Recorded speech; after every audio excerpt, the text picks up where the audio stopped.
Assalamualaikum. Teman-teman, mau ikut tak? Hari ini saya mau keliling dunia loh.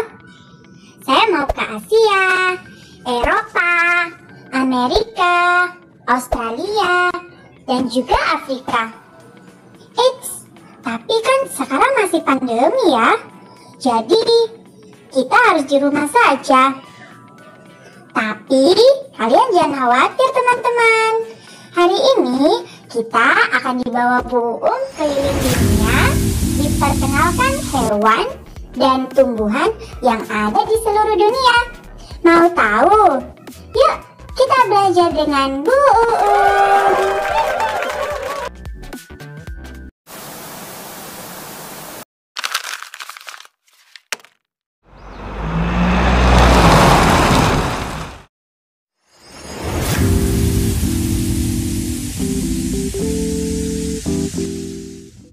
Assalamualaikum warahmatullahi wabarakatuh. Kembali lagi dengan saya yang akan menemani kalian belajar biologi. Anak-anak, kalau kalian sekarang lagi belajar, dengan melihat video dari laptop atau komputer, tapi kalian ingin melihat apa saja yang ada di dalam dunia ini, dan ingin menjelajahi dunia, maka disinilah tempatnya. Karena sekarang kita akan mempelajari tentang keanekaragaman hayati di dunia. Sebelum kita mulai belajar tentang keanekaragaman hayati di dunia, seperti biasanya, mari kita berdoa menurut kepercayaan masing-masing. Berdoa, mulai. Berdoa, selesai. Anak-anak, seperti yang kita ketahui bersama, makhluk hidup itu tersebar di seluruh penjuru bumi. Setiap organisme tinggal dan beradaptasi di habitat yang sesuai dengan karakteristik hidupnya. Di bumi, terdapat beraneka ragam ekosistem yang memiliki karakteristik yang berbeda-beda. Nah, dari keadaan suatu ekosistem itulah yang mempengaruhi makhluk hidup yang tinggal di dalamnya. Sehingga nantinya akan terbentuk suatu wilayah sebaran makhluk hidup yang disebut dengan biogeografi. Wilayah sebaran makhluk hidup itu dibedakan menjadi dua jenis berdasarkan jenis makhluk hidupnya, yaitu zoogeografi dan fitogeografi, di mana zoogeografi adalah peta wilayah persebaran untuk hewan, sedangkan fitogeografi adalah peta wilayah persebaran untuk tumbuhan. Sehingga pada bab keanekaragaman hayati di dunia ini kita akan mempelajari dua, yaitu keanekaragaman flora di dunia yang didasarkan atas fitogeografi dan juga keanekaragaman fauna di dunia yang didasarkan atas zoogeografi. Are you ready for this lesson?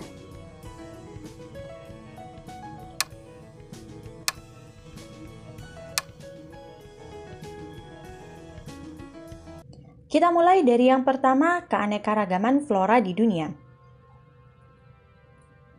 Keanekaragaman flora di dunia sangat dipengaruhi oleh iklim, seperti temperatur, kelembapan, curah hujan, dan intensitas cahaya. Sehingga para ahli mengklasifikasikan persebaran tumbuhan dalam bentuk bioma. Nah, bioma itu adalah wilayah di permukaan bumi yang memiliki sifat geografis atau iklim yang sama. Nah, kalau kalian masih ingat pada pembelajaran bab 1 kemarin tentang bioma, di mana saya katakan bioma itu merupakan ekosistem dalam jumlah yang besar, ya. Nah, di sini ada beberapa macam bioma nih. Bioma itu ditentukan oleh curah hujan dan juga suhu. Di sini ada gambar segitiga yang menggambarkan beberapa bioma yang ada di dalamnya. Nah, di sini dilihat dari bawah ke atas suhunya itu semakin menurun. Berarti semakin ke atas suhunya itu semakin dingin. Sedangkan dari kiri ke kanan kelembapan itu akan semakin berkurang. Sehingga dari kiri itu wilayahnya masih basah, sedangkan semakin ke kanan wilayahnya itu akan semakin kering. Nah, kemudian di sini ada 4 garis ya, 4 garis di mana yang paling atas adalah Arktik atau daerah kutub. Kemudian subarktik, ada subkutub, ada temperate, suhunya sedang, dan juga ada tropikal, yaitu tropis. Nah, ada apa saja ya bioma itu? Oke, yang pertama ada tundra, kemudian ada taiga, kemudian ada hutan peluruh, kemudian ada padang rumput, kemudian ada gurun, ada hutan hujan tropis, ada savana, dan juga ada gurun yang tropis. Kita mulai dari bioma yang pertama, yaitu bioma tundra. Nah, seperti ini ya gambarnya bioma tundra.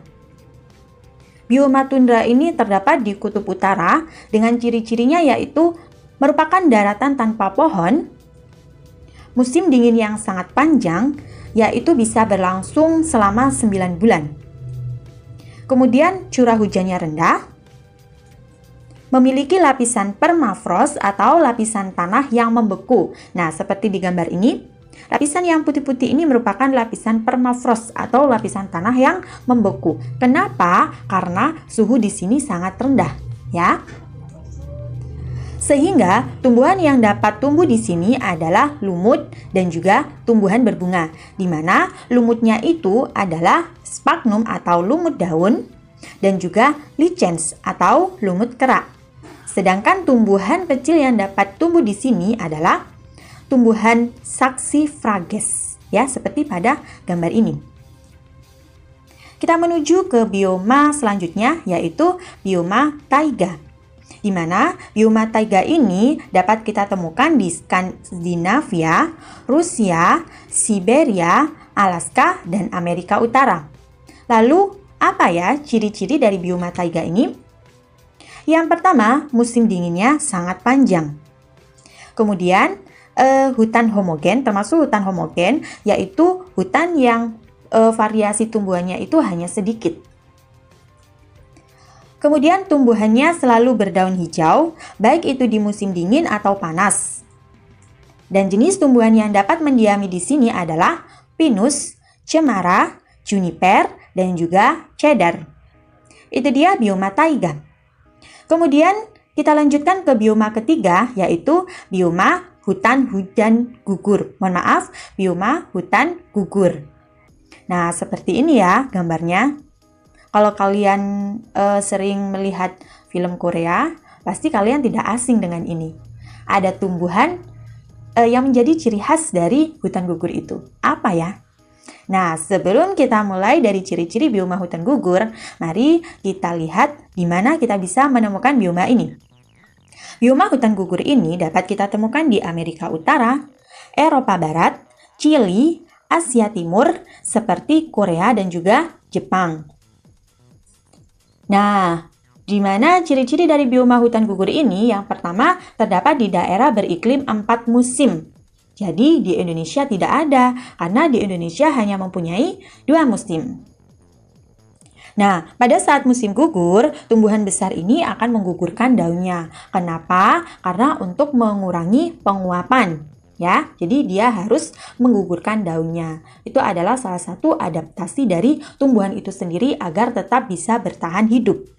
Makanya jangan dipikir kalau tumbuhan yang menggugurkan daunnya itu adalah tumbuhan yang mati. Bukan, ya. Karena tumbuhan itu menggugurkan daunnya karena dia mau mempertahankan hidupnya.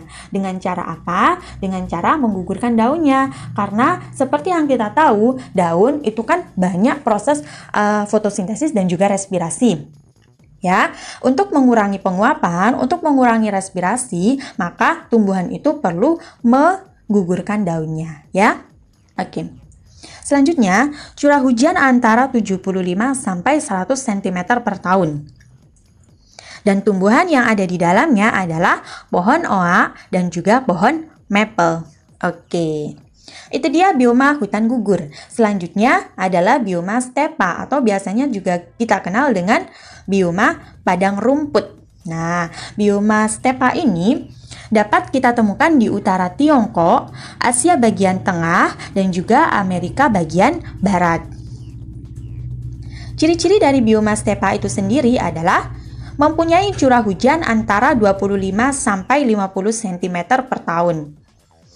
Sedangkan tumbuhan yang ada di bioma stepa itu adalah rumput, seperti namanya, bioma padang rumput, sehingga tumbuhan yang mendiami di situ juga adalah rumput. Itu dia bioma stepa. Selanjutnya adalah bioma hutan hujan tropis, di mana bioma hutan hujan tropis ini dapat kita temukan di Amerika Tengah dan Selatan, Afrika, Asia Tenggara, dan juga di Indonesia loh. Ayo, tepatnya di mana ayo? Oke, di Papua Nugini. Ciri-ciri dari bioma hutan hujan tropis itu adalah curah hujannya tinggi, antara 200 sampai 225 cm per tahun. Kemudian matahari bersinar sepanjang tahun. Oleh karena itu tumbuhannya juga awet ya di situ ya. Sampai banyak sekali tumbuhan yang besar karena mataharinya juga bersinar sepanjang tahun. Seperti yang kita ketahui, matahari itu dibutuhkan tumbuhan untuk berfotosintesis ya. Kemudian organismenya heterogen, berarti kebalikannya dari homogen. Kalau homogen tadi variasinya sedikit, kalau heterogen variasinya tinggi atau variasinya banyak. Nah, apa saja ya tumbuhan yang ada di hutan hujan tropis?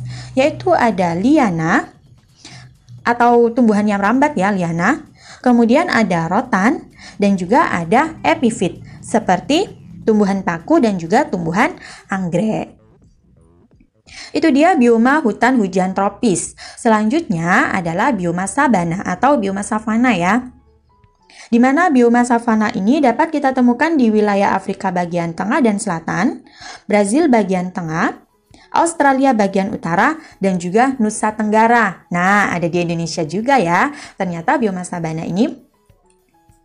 Ciri-ciri dari bioma sabana adalah curah hujannya berkisar antara 90 sampai 150 cm per tahun, suhunya panas sepanjang tahun, dan tumbuhan yang ada di bioma ini adalah rumput, eukaliptus, dan juga tumbuhan akasia. Setelah ke bioma sabana, kita ke bioma gurun.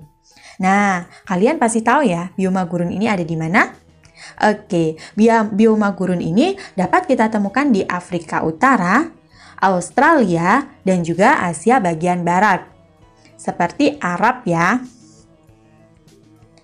Kemudian ciri-ciri dari dari bioma gurun ini adalah curah hujan yang sangat rendah atau sekitar kurang dari 25 cm per tahun, kelembaban udaranya rendah, dan juga perbedaan suhu siang dan malam itu sangat tinggi.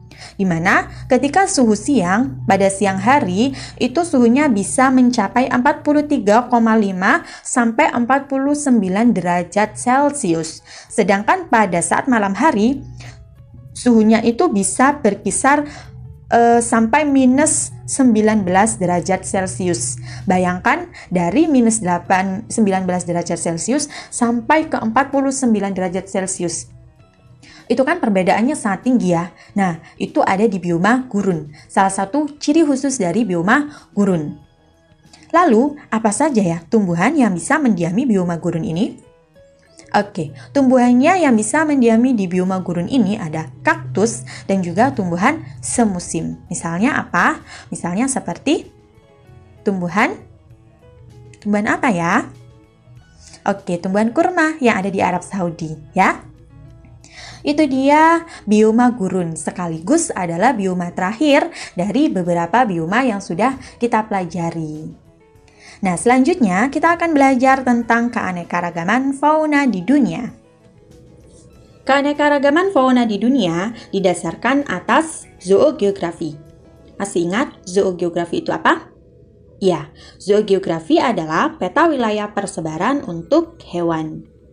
Pada tahun 1876, terdapat seorang ilmuwan Inggris yang bernama Alfred Russel Wallace melakukan penelitian tentang sebaran hewan di permukaan bumi. Alfred Russel Wallace sendiri dikenal sebagai Bapak Biogeografi atau ahli terkemuka dalam bidang penyebaran geografis spesies hewan. Berdasarkan hasil penelitiannya, setiap wilayah memiliki hewan dengan kekhasan tersendiri sesuai dengan letak geografisnya. Sehingga, Wallace membagi wilayah persebaran hewan di permukaan bumi menjadi 6 wilayah utama, yaitu ada zona neartik, neotropikal, afrotropikal atau biasanya juga disebut dengan Ethiopia, paleartik, oriental, dan juga Australian. Sudah 6 wilayah itu saja. Tapi ada beberapa buku yang juga menyebutkan ada zona satu lagi, yaitu zona Antartik. Kenapa zona satu ini dimasukkan? Karena zona Antartik wilayahnya itu berbeda dengan 6 wilayah peta persebaran menurut Wallace. Nah, kemudian apa saja ya perbedaan di antara ke-6 wilayah ini? Mari kita cari tahu dengan belajar bersama. Dimulai dari yang pertama ada zona neartik. Nah, di sini peta persebarannya, di mana zona neartik ini meliputi wilayah Amerika Utara dan juga Greenland. Nah, hewan yang mendiami zona neartik ini adalah musang berkantung, tikus berkantung, reptil, beruang, bebek, dan juga angsa. Tapi hewan khas dari zona neartik ini sendiri adalah musang berkantung dan juga tikus berkantung. Zona yang kedua adalah zona neotropikal. Di sini adalah peta persebarannya, di mana zona neotropikal ini terdiri dari wilayah Meksiko dan juga Amerika. Hewan yang tersebar di zona neotropikal adalah kukang, armadillo, orang-utan, terenggiling, babi, kuda, kera, dan juga tapir. Itu dia zona neotropikal. Selanjutnya adalah zona Ethiopia. Di sini adalah persebaran dari zona Ethiopia yang meliputi wilayah Afrika, Madagaskar, dan daratan Arab bagian selatan. Fauna yang mendiami di zona Ethiopia sendiri ada badak, kera, burung unta, dan juga burung enggang. Selanjutnya ada zona paleartik. Di sini adalah peta persebarannya yang meliputi wilayah Eropa dan juga Asia bagian utara. Nah, fauna yang mendiami zona paleartik ini adalah ilama, alpaka, kelelawar, piranha, anaconda, dan juga katak pohon Brazil. Zona selanjutnya adalah zona oriental. Di sini adalah peta persebarannya yang meliputi wilayah benua Asia dan pulau di sekitarnya, seperti Sri Lanka, Filipina, dan wilayah Indonesia bagian barat dan juga tengah, seperti Sumatera, Jawa, Kalimantan, dan juga Sulawesi. Fauna yang mendiami zona oriental ini adalah gajah, badak, rusa, antelop, burung kuskus, harimau, kadal, ular, burung kasturi, orangutan, tapir, dan juga kera. Itu dia zona oriental. Selanjutnya kita belajar zona australis, di mana peta persebarannya bisa kalian lihat di gambar ini.